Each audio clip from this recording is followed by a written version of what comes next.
Good evening, everybody. How are you guys doing today? And welcome to our final episode of Food for Thought Yes, yes, with the yes. 3 week series on National Minority Mental Health Awareness. This is the third series. If you've been rocking with us so far, you tuned in the first episode when we had the Invisible Man. Why do fathers disappear? And then we had a special guest on there, Mr. PDQ, uh, Richard Sutton. Then last week we tackled some trauma. Did we really tackle trauma? We definitely did, and all we still going through it. And we have one of my brothers, Devron, on there, as well as Miss Venice, and they actually gave us a lot of information, a lot A of lot of insight info. that's going on. And now today, it's all about giving you guys some help, giving us all some help. Can we definitely use it? But all the things that we're currently going through, things we already been dealing with since the beginning of time, and we just don't know how to deal with it, how to unpack. And the biggest thing is we can't address the things that we are afraid to face. So my Hey, I hear you. So my good brother's over there, he is doing his thing as usual, and I hope you're following the movement because he has so many different virtual possibilities and things going on for our youth and some of the young up and coming young professionals in this world today as well. Without no further ado, you see what he's saying. He said, "What? So tired to Too what? tired to cold Too switch, good tired brother. to switch." Let's That's give it another up to my episode. co-host, Mr. Kayvon Turman, Brothers Brunch. What's up, good brother? Man, I can't call it. I can't call it. How are you? Man, I'm just good. I'm here, so I'm Okay, having a good time, man. good stuff, man. We got Miss Pamela Barron, man. If all works well, but we said a It's prayer still work. before, right? We It's said still work. Yes, we we did. looked to Yes, the we Lord did. before, so we're gonna see whether the technical difficulties have gone away, and we absolutely look forward to having her. She has a private practice, and she'll tell you more about that. And she's a dynamic speaker, practitioner, someone who's been in the field for quite some time. So we've been talking about mental illness for the last 3 weeks. Yes, we have. Talked about a lot. We talked about a lot, and you can't. I mean, just with everything that's going on in this time. I mean, you got to be living underneath a rock not to hear about different people that's been struggling with mental illness, via celebrities, just some of our everyday people. That's just turn on the news, what you see stuff going on with mental illness, causing people to act those things out, and it becoming violence or fatalities that's definitely happening out here. So it's definitely a strong topic, and it's needed right now. Yeah, it's absolutely needed. So I don't want us to spend a lot of time on this, but what's up with your boy Kanye? Um, it's funny that you mentioned that. I really think Kanye is in a situation where he's in a real life get out episode in his own life. If you saw the movie Get Out, I Hmm. think that he's currently going through that. I don't think he's really been right since he lost his mother. That's something that you never really get over. Not that I have lost a mother, but from what I hear, Hmm. I think this young man has actually had to be 302 at some point. And in some situations, depending on how it's done, if you're not doing it voluntarily, especially since he's an adult, it may cause for him to have been sedated or given some type of medication. And who knows what type of medication was given to this man. This is just my theory. I don't know for a fact, but who knows what's been actually given to him. But I do know is that since he's been going through these different situations or trauma in his life, it's a whole different Kanye that we see today. This is not the same Kanye that we saw first coming to the industry, first come out to us, and he seemed like he was very woke, very insightful and outspoken. It's just something that's different going on right now. And then, you know, you see what you get. What's your insight on that, brother? Man, it's levels, man. I think Kanye, I think he needs help. I think he needs Hmm. help. I think we have to realize that this brother is going through a lot, and this is not something that we should be really. I think the media and people in general, there's this notion of sensationalism where we are Right. like we love to see brothers going crazy, like we'd love to just get our popcorn and start watching the show, like yo, this is gonna be Right. good, right? I even have a shirt that says I love the old Kanye, right? But it was Mhm. really I got this shirt years ago because this ain't the first time he's been tripping. Right. And if you are a fan and of his music, his musicality and his genius, because one can argue he is a genius in his own right. musically. Um, I think they've gentrified his genius, and that's a whole nother conversation. But yeah, I think Get Out is the operative word and or movie or good example, if not for anything else. I just don't know what to say, but I also don't want to be a part of the Just bashing and slandering the man while he's down. the I crowd, totally right? get it. Because I think, He's still ours. He's still ours. bro, like I think we've all had our moments, right? Hmm. Not public moments. My name's not Kanye. You just named Diggity, right? Right. We've all had our moments where we've lost our mind, and I think if you've ever been a part of anything in life where we all fall short of the glory of God. That's what the word says, Romans, right? Hmm. However, if you've been a part of something in your life where it was exploited and it was blown up and people were like completely bashing you and not helping you, not calling you, not praying for you, right? But Hmm. bashing you, then you know how that feels. And Right. some people don't know what that feels like. Some people don't know what it feels like to be fighting like your life depends on it, but fighting for yourself and fighting your own demons. And Mm. so when we talk about mental illness, man, it's real. It's real, particularly for men of color. We we talked about this in previous episodes where we bear the burden, and we talked about who's strong for the strong, and we Exactly. talked about even our relationship. Yo, we were just really frat. We met during frat activities, right? Right. But it was the defining moment in our friendship was outside of that, right? Yeah. Like kicking it, like, yo, man, I'm just calling to see how you doing, or yo, I wanted to talk to you about something you posted, like really digging deep, man. And that's how you really understand where brothers are mentally. Because when you ask a brother in passing, like, how are you? You're going to get the same answer. Oh, I'm good. I'm Hmm. Gucci. Everything's great. Everything's great with me. But when you start, pulling up the hood and really digging deep, but you can't do that until you have relationship. Right. And And a lot so, of people are so defensive, and you never know how they even perceive or accept that. Coming from different people, because they can be like real standoffish, like none of your business. I don't know you yeah, like that. yeah, Like, who are you? So I guess that's the Philly in all of us. You know what I mean? But just generally, it's a defense mechanism because it's just a part of the makeup, that we have, and a lot of times it's like we ask for it, we want the help, we want the support, but then when it comes our way, we don't even know how to receive it when it comes. We yeah, block our own blessings. yeah, You understand what man. I'm saying? And that's something that, listen, I was on the driving home on the way here, and I heard Kim Fields on the radio, and she was talking about mental health today as well. And she Hmm. said one of the biggest things on there is being able to not only acknowledge that you need help, but willing to accept help. And when you don't accept help, you could be blocking somebody else's blessing. Don't block that moment where somebody's trying to bless you. God called them to be a service to you. And part of uh, a being acceptance or allowing to yourself to receive is it makes you strong, because we all have weak moments, but we have this ego, or this pseudo ego, I like to call it, because we like a jelly bean, real hard exterior, soft in the middle, right? Listen, bro, And then you ain't got to you tell don't me.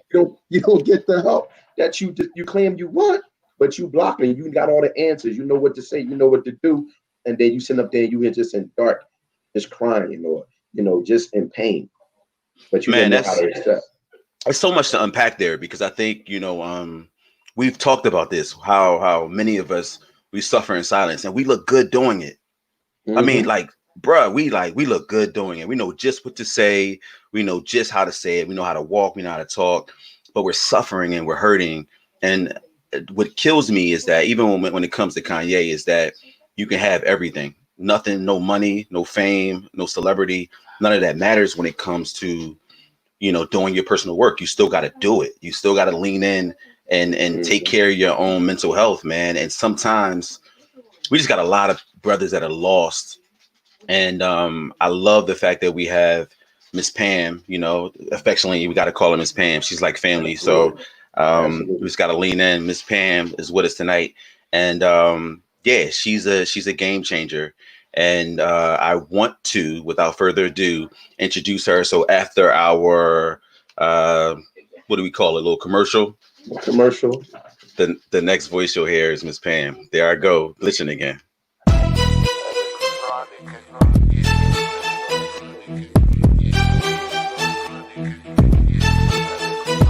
Yeah.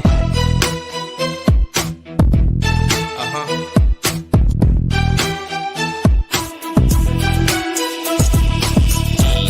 Uh-huh. Uh-huh. Uh-huh. Uh-huh. Yeah. Uh-huh. Uh-huh. Uh-huh. Uh-huh. Uh-huh. Yes, yes, yes, yes, yes. If you're just Yes, joining yes. us, Hi, Miss if you're just Pam. joining us, Hello. yeah. How are you doing this evening? I'm great. Glad to be with you. Thanks for the Good, invite. good. Oh, it's a pleasure to meet you. I've heard so much about you, seeing some of your work and seeing all the advertisement and everything going around. So I couldn't wait to meet you tonight. Thank you. I have to tell you, you can't listen to your host. He's a little biased, but he's one of my favorites. Listen, hey, real definitely recognizes real. So while we have you on here, could you please introduce yourself and give us a little bit of information for us that don't know who you are, or for all the listeners and seers out here that don't know who you are? Please let us know a little bit about yourself today. Absolutely. Let me see. Where do I begin? I am a board certified licensed therapist. I treat individuals, couples, families. I've been doing it a pretty long time, pushing Mhm. up on 30 years now. Looking Okay. forward to some retirement soon, but I love what I do. I've been doing it for a while, and apparently I do it fairly well because probably 60% of my clientele are from those who I've currently been working with or have worked with in the past. Okay. Yeah. Okay.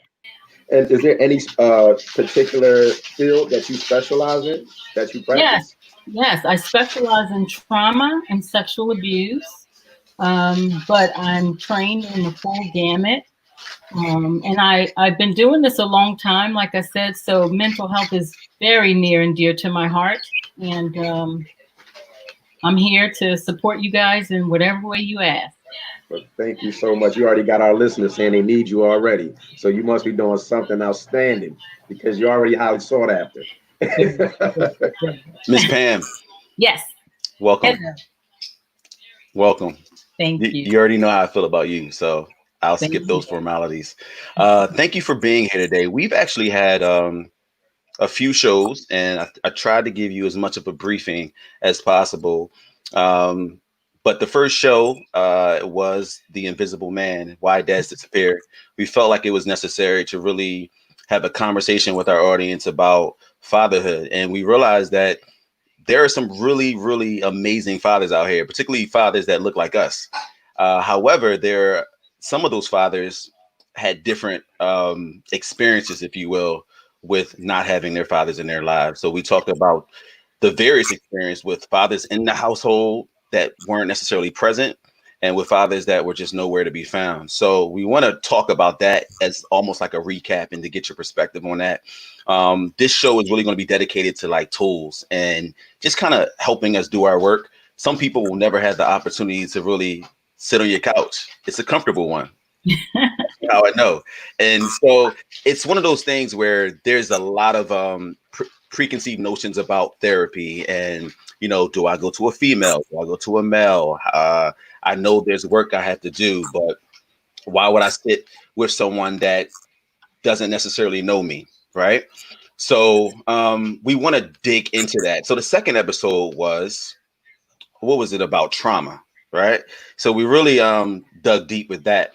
And just to kind of give you a perspective of how deep we went was, I divulged that I was molested as a child, and then my mom and dad got divorced, and then didn't really see my dad as much, and how to this day as a 41-year-old, that's work, and those are triggers that I get periodically that I have to do work in. And Dame, you can kind of do a quick recap Right. on what you shared. My recap is like probably one of the biggest things that's happened in my life. My wife and I, we experienced losing a child, losing our first daughter. So, she was very sickly, and we figured we did everything that we could possibly do what we was trained or shown to do, but the inevitable still happened. So it was a lot for us to unpack, embrace, and accept. and even cope with. Something that I can say, like, I guess we'll talk about later as far as how healing actually works, and if that's something that you really do, or is it something that you really cope with. But that was one of the things that I unpacked in last week's episode. Yeah. So just to give you some context, Dame is my brother, brother in Christ, brother in fraternity, and just brother because we both black men, married with kids, doing the best that we can to show up as the best versions of ourselves. So Absolutely. we're Salute, trying to do the work, but we wanted to have you here for obvious reasons. For some, and for some, you're just helping us do our work. So want to get some opening comments, but I really want to I want the audience to really get to know who you are. So yes, you have a private practice. Yes, you do a lot of work in the community. But tell us why you got into this field and why it's so near and dear to your heart.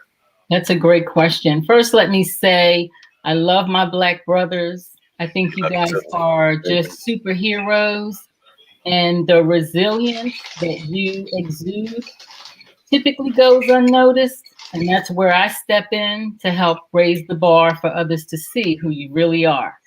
Oh, thank you. Thank you so Love much. that. And Damon, my heart goes out to you for what you just shared, regarding your family. Oh, thank you so much. Is difficult and grief is difficult. So we can talk some more about that as well. Absolutely. How I got into this field is pretty interesting.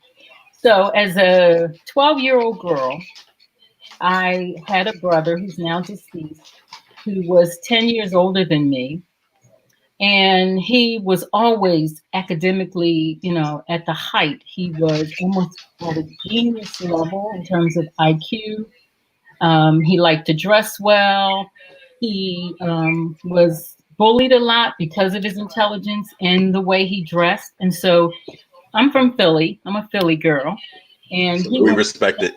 Yes. Love it. So he went to John Bartram High. And back then, we're talking about the early 70s. He was actually jumped as a 17-year-old senior in high school, and he was beat so severely, his front teeth were literally knocked out of his mouth. And as a 17-year-old young man, he had to have a dental partial. So he went through that trauma, still with the resilience that he had, and to the best of his ability, he went on to go into the military. Well, by the time I was 12 and he got home, he looked different, he sounded different. No one was sure what was going on with my brother. I'll mention his name, Gil. And so I heard three different things. From one group, they said somebody slipped a Mickey into his drink. Another group said he went away to Vietnam and never was the same. And then my Christian community, which I hold very near and dear, some groups within said it's demonic. So as a young girl, I questioned what is really going on with my brother. I want to know. And around age 21, the Lord called me to the mission field, and I was able to go to Haiti and work in an orphanage and do some missionary work. And it was there that the word of God became Rhema. The word was alive and active in front of me. So it was during that time I fasted and I prayed, asking God for guidance and direction for my life, but also my brother. He was on my heart, and I really just wanted to know what to do. So little did I know back then that began my preparation and, God's divine guidance on my life towards this mental health field. And so at some point, I was involved in ministry and, a lot of service. And then the Lord said to me, I want you to go and get educated and trained and get the paper to reach those who may never step foot in a church. So that's kind of how it got started for me. And believe it or not, when I went back to school, I thought I was going for education. So I began my training to, teach, because that's another gift that, God has given me. And it was in that process of learning that I realized mental health and behavioral health was my real niche.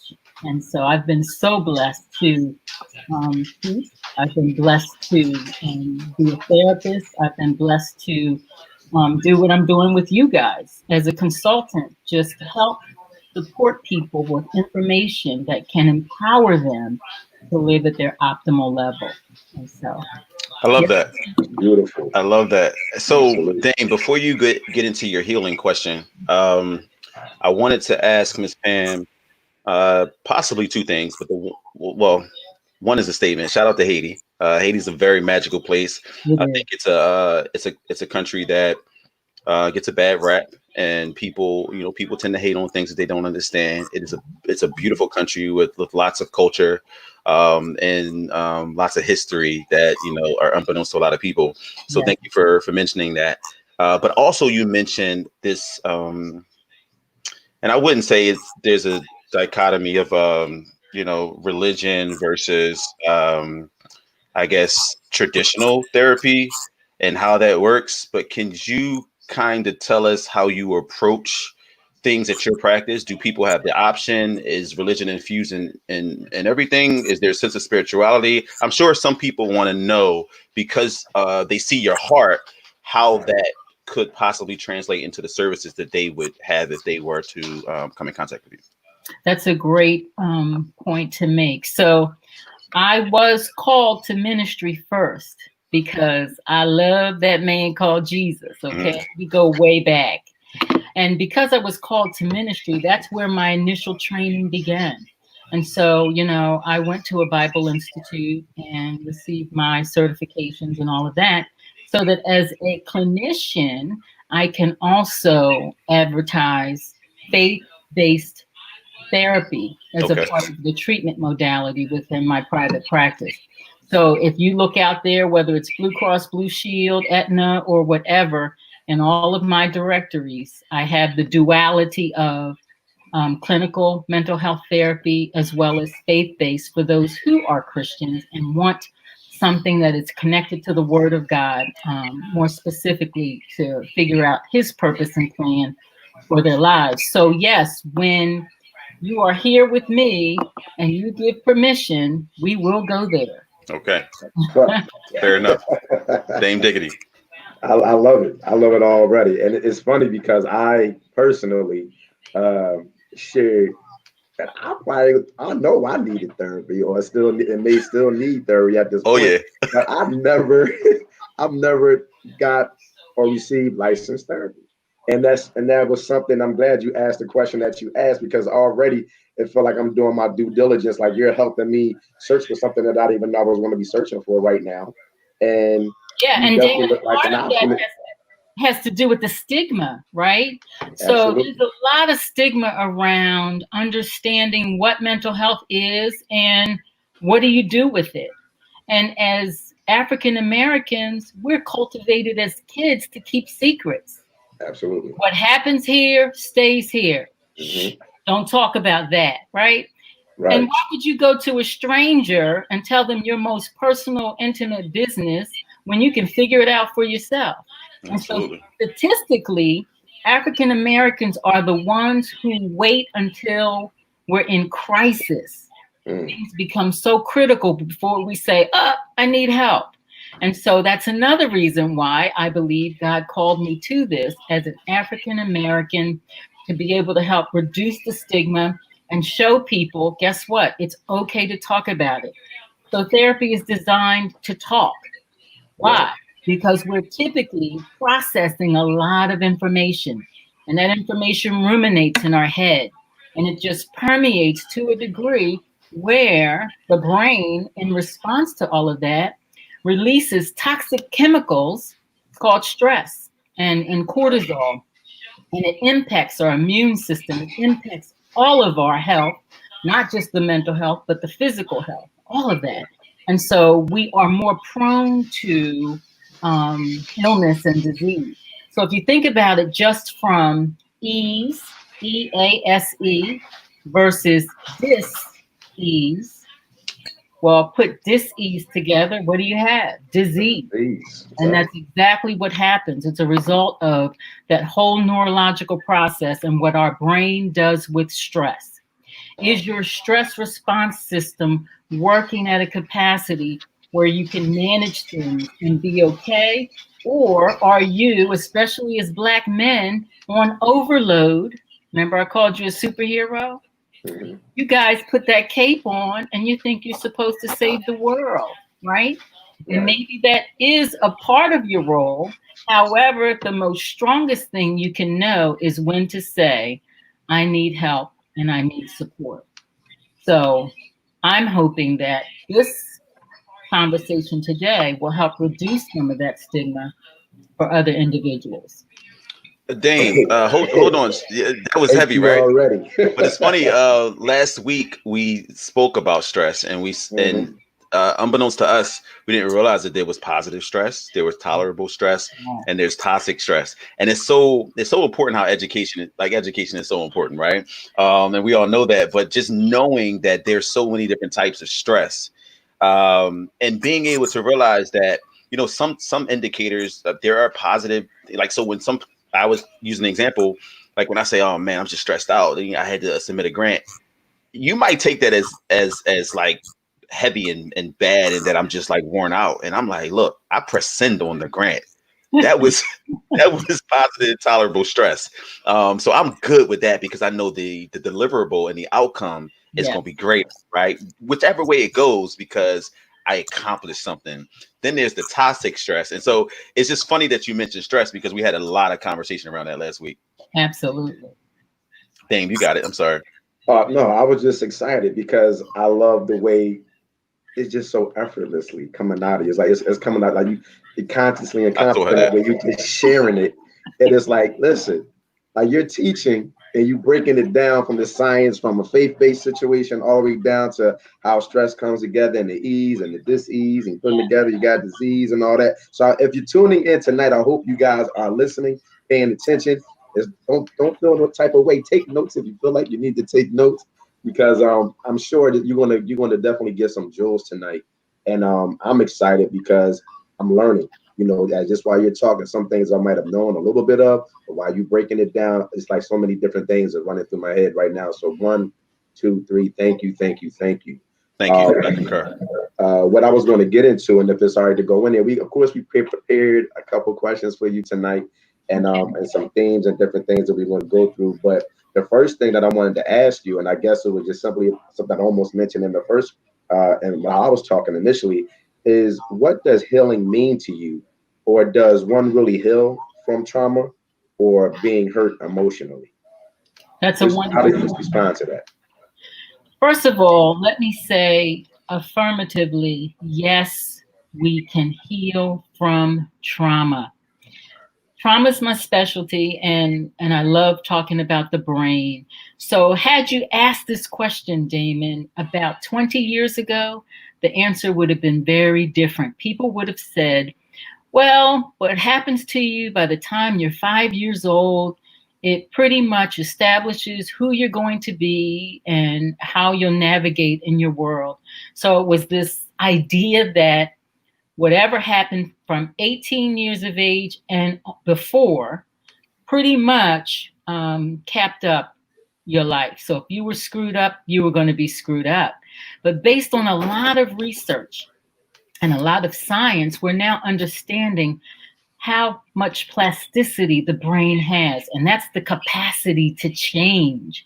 So, with learning, with education, we're able to now incorporate this new information that we're processing because the brain is ready for it. The brain is all about change and it supports it in a huge way.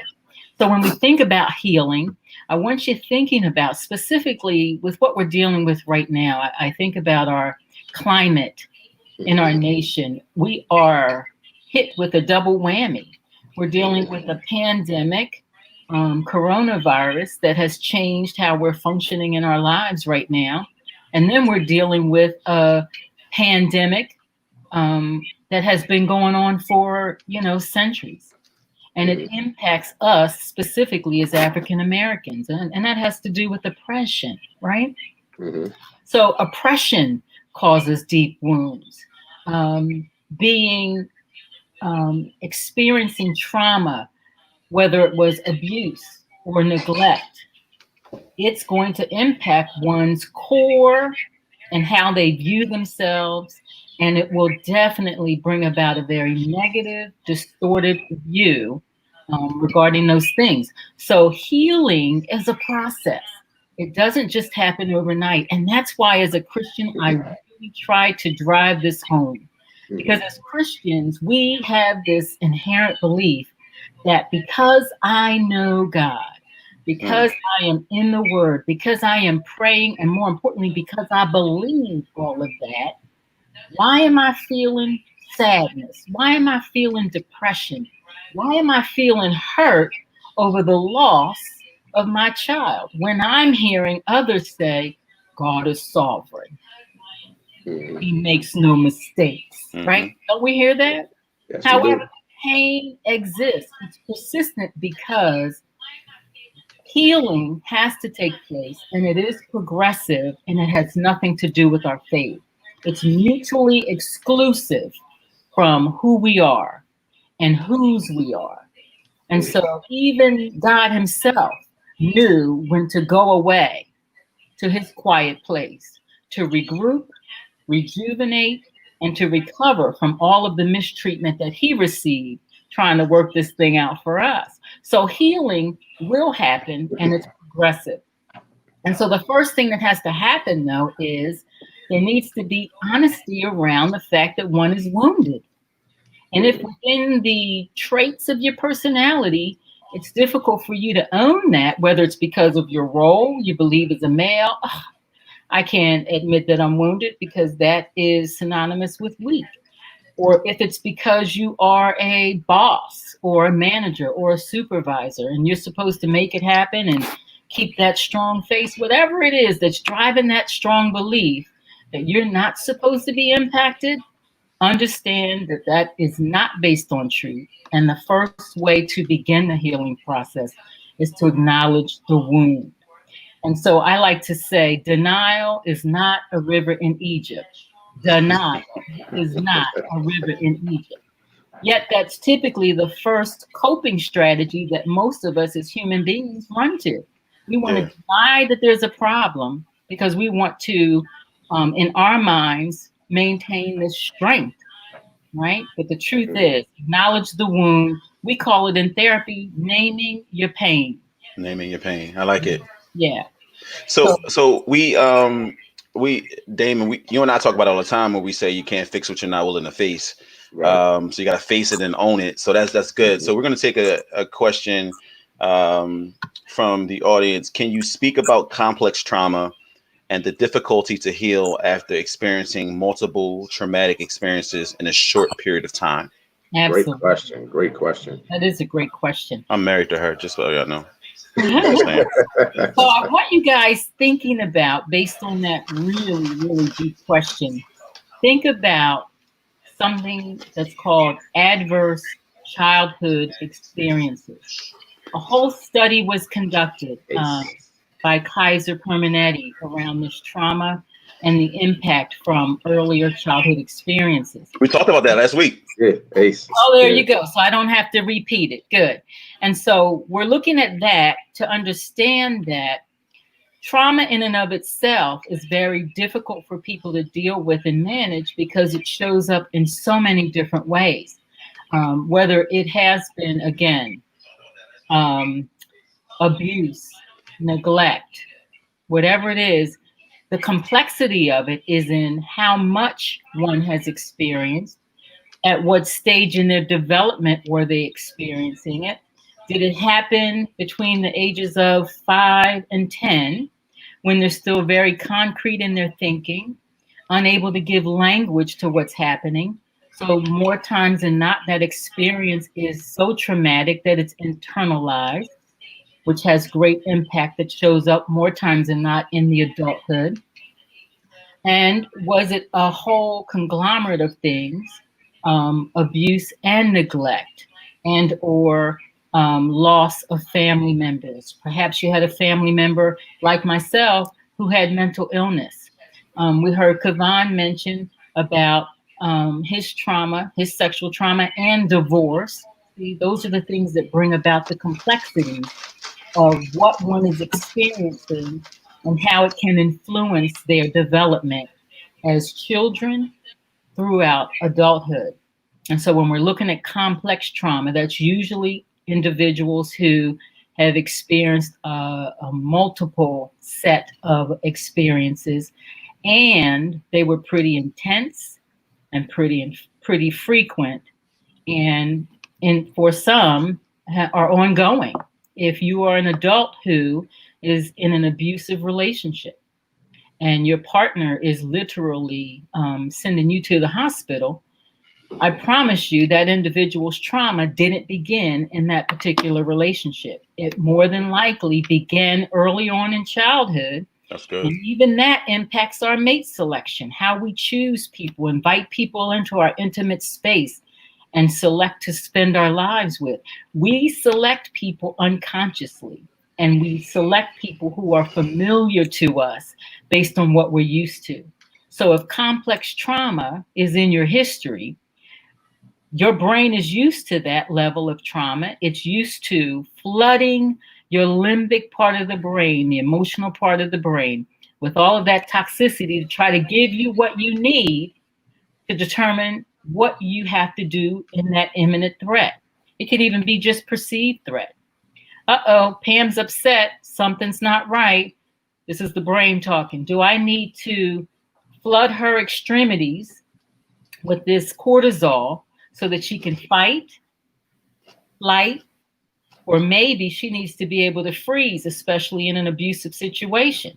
So typically what's showing up in adulthood is something that has begun earlier on in the individual's development. And so therapy is designed to help unzip, look inside, and not be afraid of what's in there. Let's pay attention to everything because all of it is relevant. And we don't have to rate it. We don't have to judge it. It just is what it is. It's not good. It's not bad, not right, not wrong. If it is relevant to you, if it's what you believe is your reality, that's what needs to be focused on.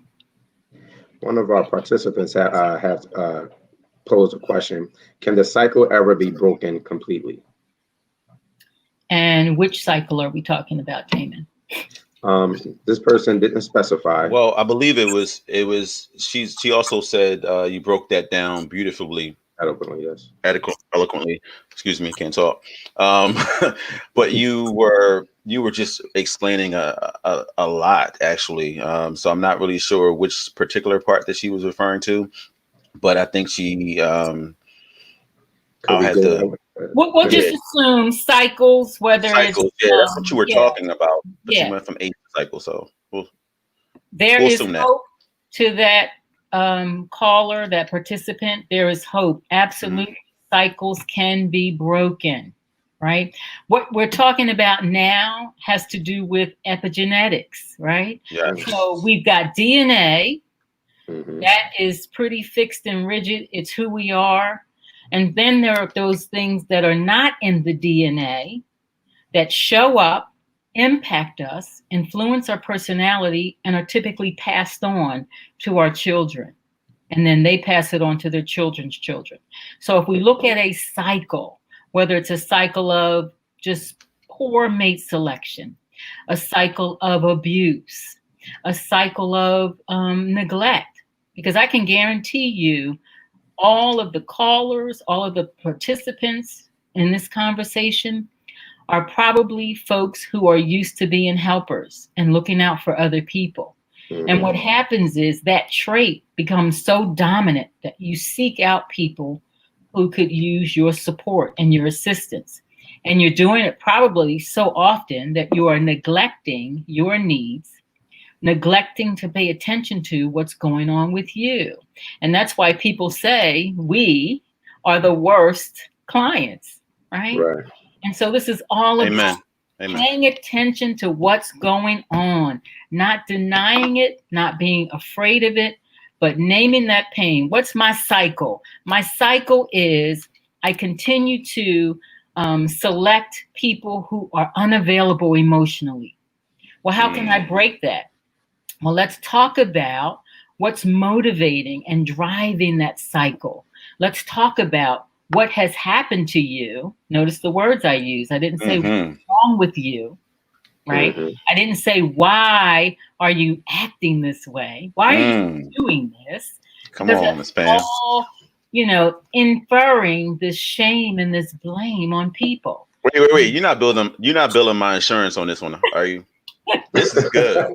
This No, is because good. I feel like I'm in session already. That's why Listen, brother, you I'm have like no a sponge. idea. I'm just Miss Pam absorbing is all Sorry, this I phenomenal. in. can't help it. Ask my kids. They get it all the It's time. okay. We just gonna say let them use you. Listen, you must have been sitting on our treatment tonight because you done covered so Seriously. many things. Literally, We the don't big have any bullet questions points left. I'm looking at. I'm like, okay, she answered that. Right. So look, Sherelle basically said the cycle to get implanted from childhood, that cycle that you were talking about. I think you touched on it briefly though.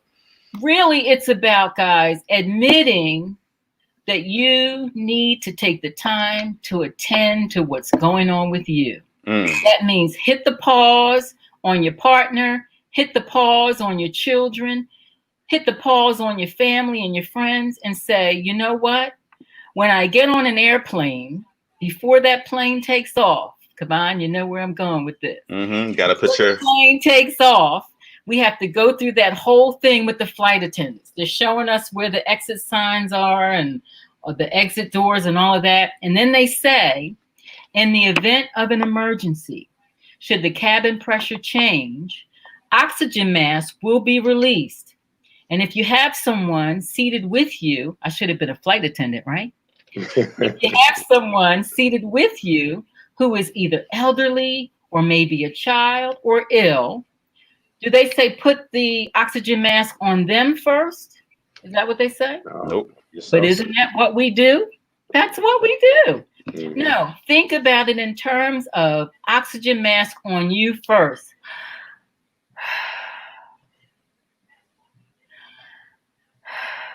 And that's where we miss the mark.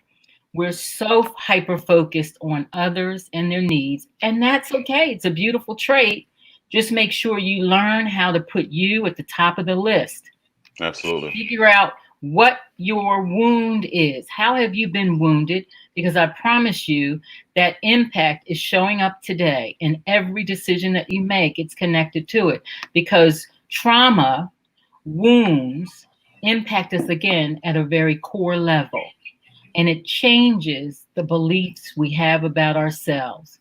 And then that drives how we get up and how we show up in our world every day, whether it's work, relationships, parenting, the whole gamut. We're talking about Black men.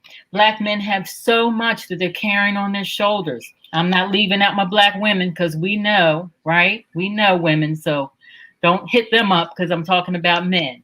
But Black people in general carry a lot on their shoulders, and therefore we forget that it's okay for us to say, I need support and I need help. And that's where it has to begin. So once you acknowledge that you're wounded, figure out now what's the severity of it, because it differs. It's so individualized in how it manifests itself. So ask, what's the severity of it? How is it showing up day in and day out? And then Miss Pam, just you mentioned epigenetics earlier, and so we pride ourselves in trying to educate folks as we go along, and sometimes we use certain jargon and certain terminologies. And again, Dave and I, we always do our research, and we basically went back to school on this.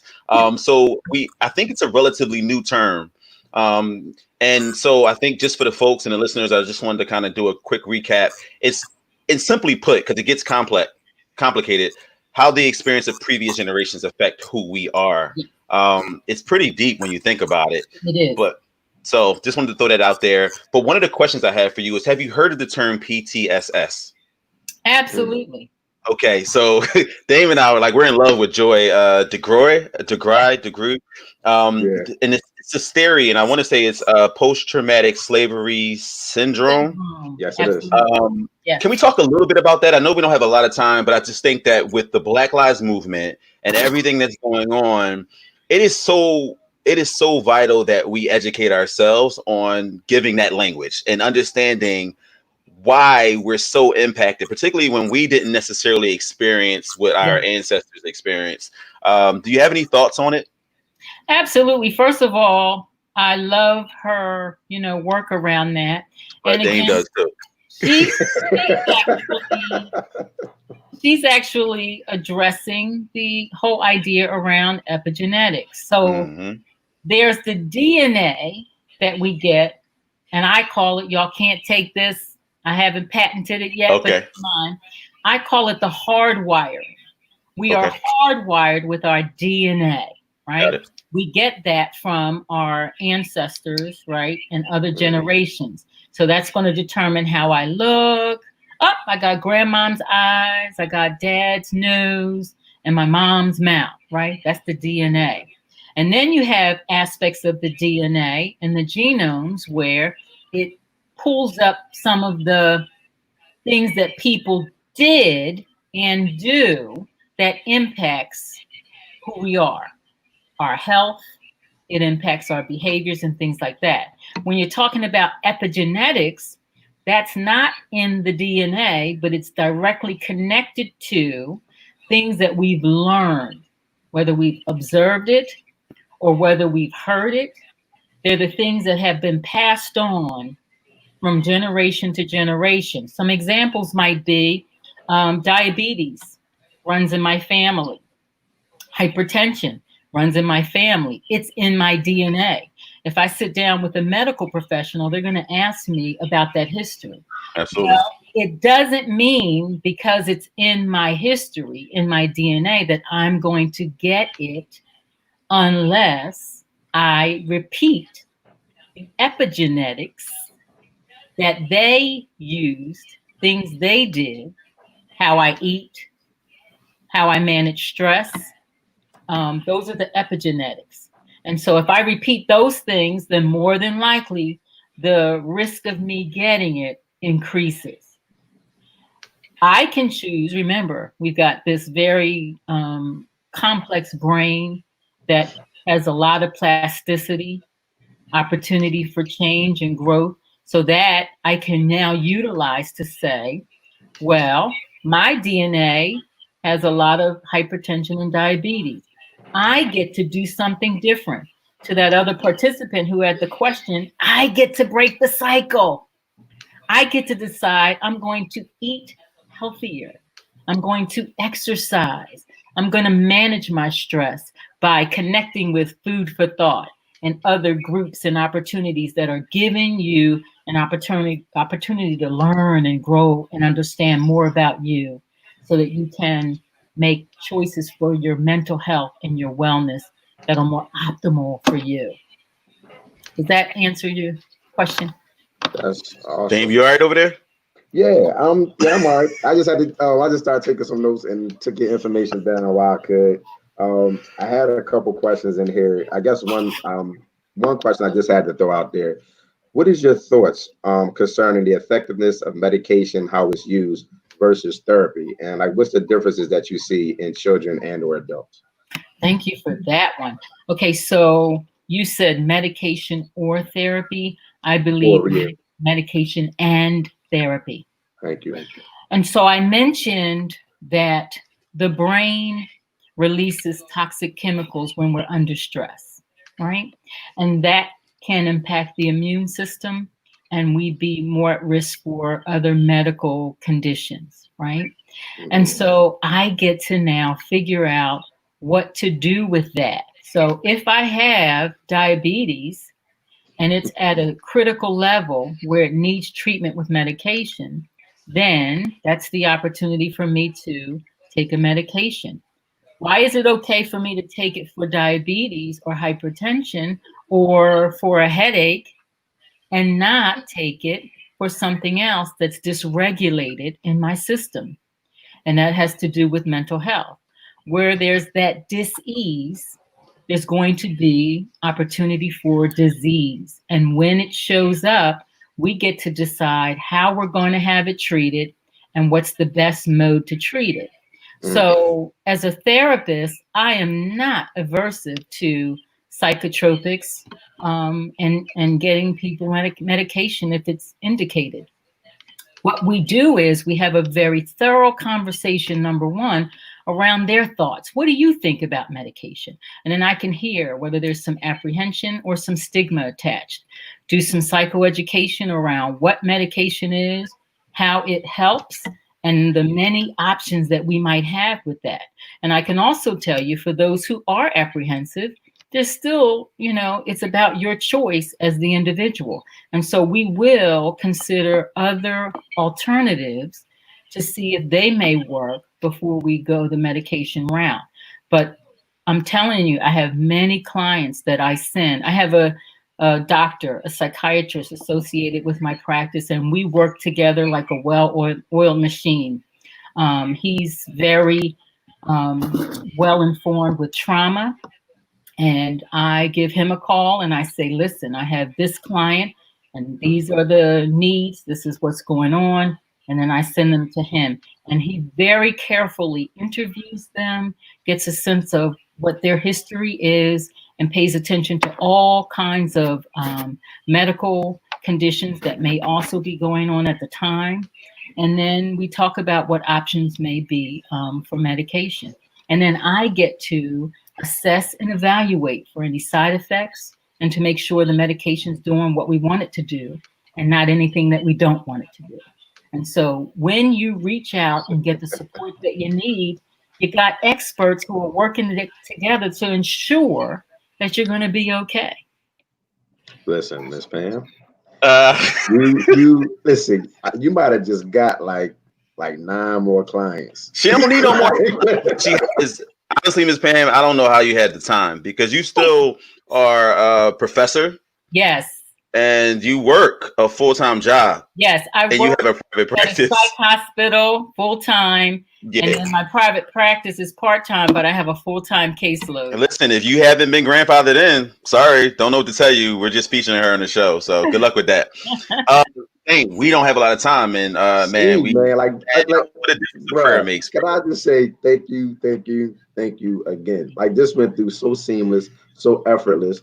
You touched on so many things that we didn't have to ask any questions. We look like we won't be good on our time. We sitting up here, we just a stone throw away from an hour on the show. It's been a pleasure having you on here. And we ain't done with you yet, but just thank you so much for all that you Right. So can we jump into the 20 questions? We're not gonna be able to do all of them, but okay. We can kind of just do a few. If you got one you want to throw out there, I know I have one. Okay. It's time to put her on the couch. Time to put her on the couch. All right. I'm so ready. Name one thing that you can't live without. One thing I can't live without. Oh, touch. Explain. Is that a love language? Touch. Yes, it's a love language. I'm paying attention. Hey. I want to say truth too. I want to say truth, but I know you said just one. But my 2 T's would be touch and truth. Can't live man, without those are truth. 2 total different. See, you trying to take us down a whole nother lane. You doing it. All right, so here's my question. Think of your worst heartbreak and tell us what lesson you learned. We don't need to know the heartbreak. We just want to know what lesson you learned. The worst one. I can tell you what I learned was it takes 2.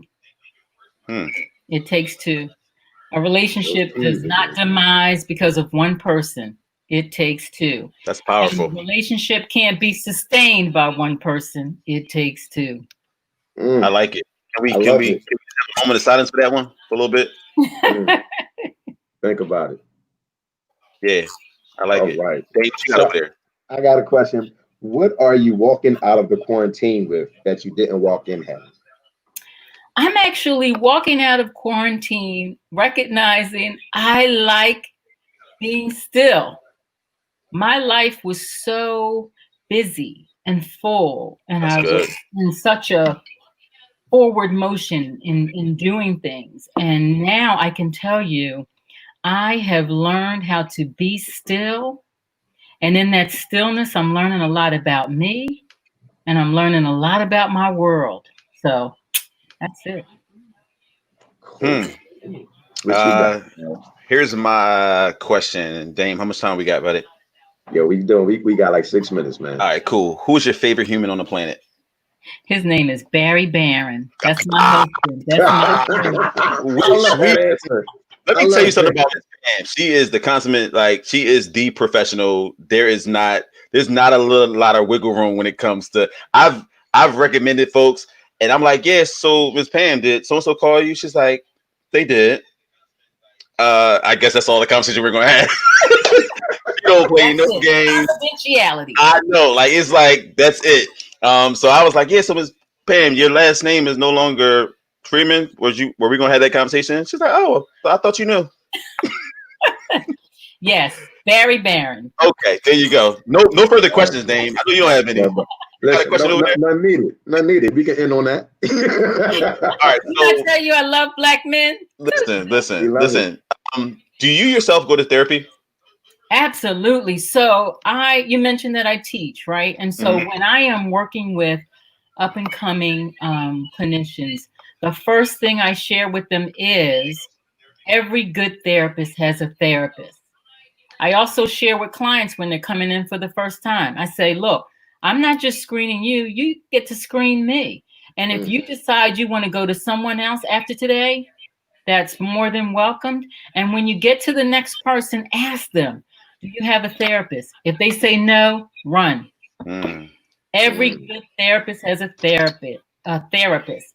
And why would I promote something that I'm not even utilizing for myself? Mm. We're Facts. gonna we're gonna do a quick commercial, and when we come back, there's one question that you have to be prepared for.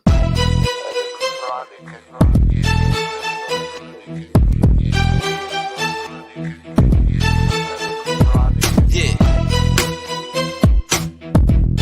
Uh-huh.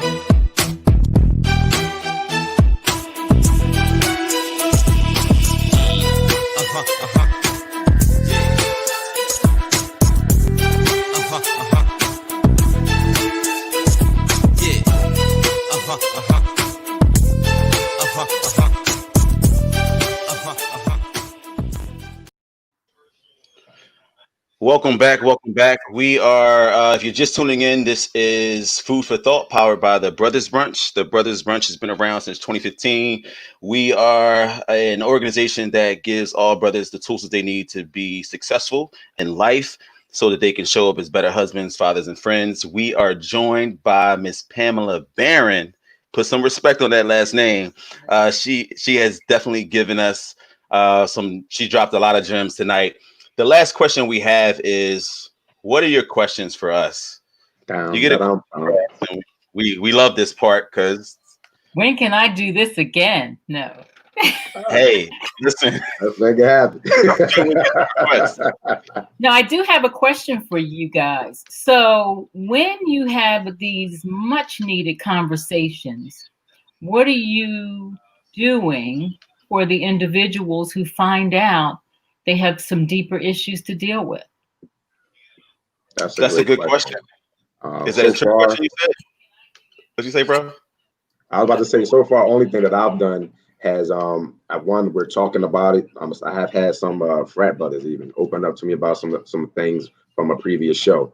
What I've also actually done, anyone else, if they needed more information, I just flooded them with some resources where they can get some additional help, whether it was for them or for someone else.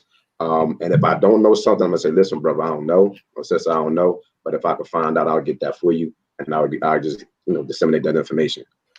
You want to say a few words about the two scrolling marquees? You know, for some of the brothers who want to reach out to a brother, which is perfectly fine, or a sister, it's perfectly fine. We have two options for you, and we have a host of resources. My man Dame has a whole page. Not sure how he thought I was gonna get him on here, Yeah, I have. but Yeah, say a few well, words. I'm a crisis counselor myself. Been in that field for over Go, Dame. 13 years, but I've been in the social service field since 2004. But the brother that he just mentioned as well, his name is Renee Breakwith. He's also a licensed practitioner, has his own business here, Turning Corners LLC, which is I believe it's in Newcastle County. So that's another option there if you're looking for black male as an option as well. He's awesome. He's good. He's good too. So couldn't be on the show tonight, but hey, I'm sure he can definitely be a great resource. Ms. Pam, I'm glad I was so introduced to you today. Miss But Pam, your information is you get rolling. it. We are super grateful. We literally have about 20 seconds. I just want to thank you so much. You're one of my favorite people. And thank you. And you know why I am saying thank you. You changed my life. Thank you. Thank you guys for having me. Keep up the great work that you're doing. Kudos to Thank you, you. Miss Pam. Take care. Today, you've listened to Food for Thought. This was the third, bro. Yo, you hung out with me for 3 sessions for this, man.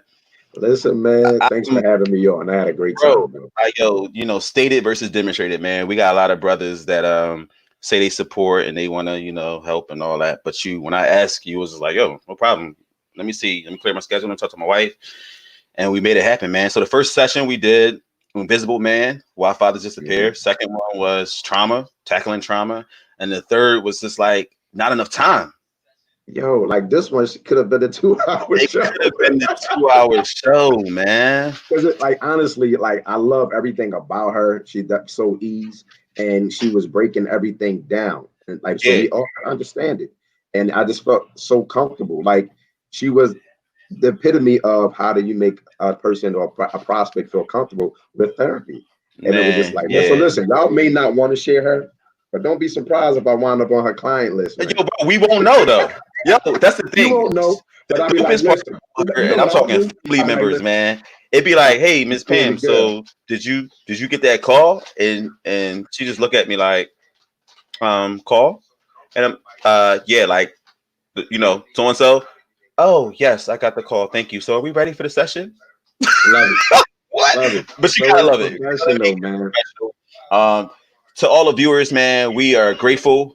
Dame, I can't thank you enough, man. I hope this is not the last time you hang out with me. I kind of enjoy having some. All you gotta do is let me know. I'm already pumped and ready to rock with you anytime you need me, bro. Might be calling you.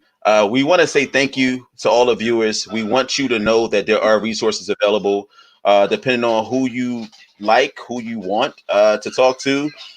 Don't forget that we have 2 amazing individuals that we had on previous shows.